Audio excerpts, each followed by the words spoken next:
जय माता दी फ्रेंड्स, मैं हूँ आपकी शिखा।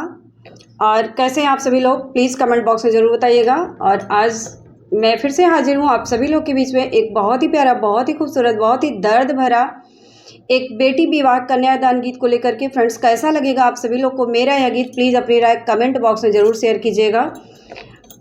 एक बेटी के दिल का दर्द है, तो आप सभी लोग वीडियो को फुल वॉच करेंगे तो ज़रूर आप सभी लोग को ये गीत समझ में आएगा। तो आशा नहीं, पूरी उम्मीद करती हूँ आप सभी लोग को मेरा ये गीत ज़रूर पसंद आएगा। और अगर आप सभी लोग को मेरी ये वीडियो पसंद आए फ्रेंड्स, मेरा ये गीत पसंद आए, so please make sure video को लाइक, चैनल को सब्सक्राइब एंड शेयर जरूर कीजिएगा और अपना ढेर सारा प्यार दुलार आशीर्वाद दीजिएगा। तो चलिए वीडियो को आगे बढ़ाती हूँ। एक बार प्रेम से बोलिए जय माता दी।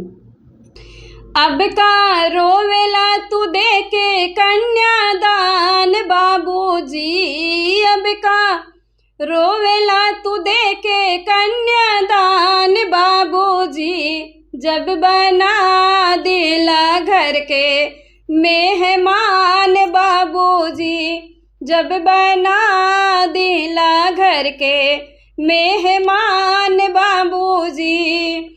अब का रोवेला तू दे के कन्यादान बाबूजी, अब का रोवेला तू दे के कन्यादान बाबूजी, जब बना दिला घर के मेहमान बाबूजी, जब बना दिला घर के मेहमान बाबूजी।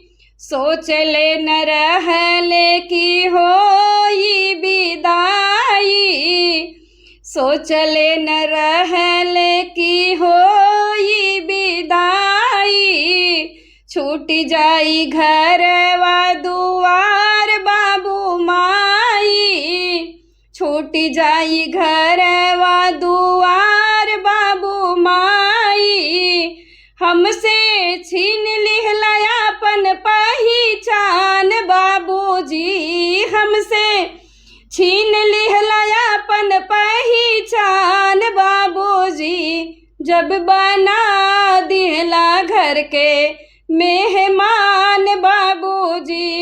अब का रोवेला तू दे के कन्यादान बाबूजी, अब का रोवेला तू दे के कन्यादान बाबूजी, अब का रोवेला तू दे के कन्यादान बाबूजी, जब बना दिहला घर के मेहमान बाबूजी, जब बना दिहला घर के मेहमान बाबूजी।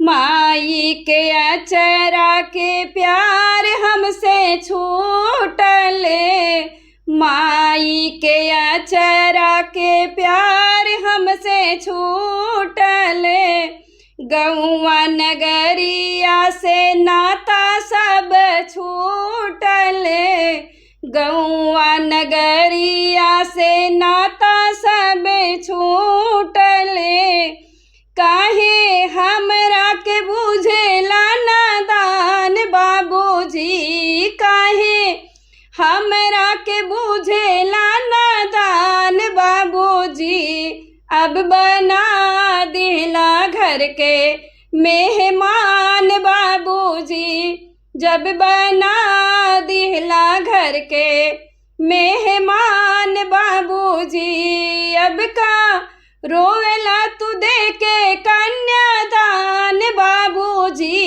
अब का रोवेला तू दे के कन्यादान बाबूजी, जब बना दिला घर के मेहमान बाबूजी, जब बना दिला घर के मेहमान बाबूजी।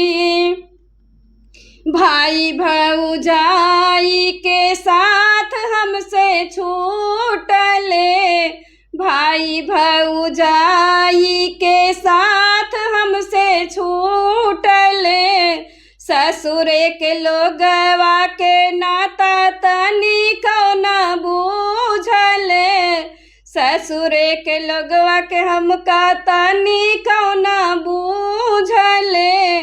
अब का रोवेला तू मुड़वा पटकी बाबूजी अब का रोवेला तू मुड़वा पकड़ी बाबूजी जब बना दिला घर के मेहमान बाबूजी जब बना दिला घर के मेहमान बाबूजी अब का रोवेला तू दे के कन्यादान बाबूजी अब का रोवेला तू दे के कन्यादान बाबूजी जब बना दिला घर के मेहमान बाबूजी जब बना दिला घर के मेहमान बाबूजी।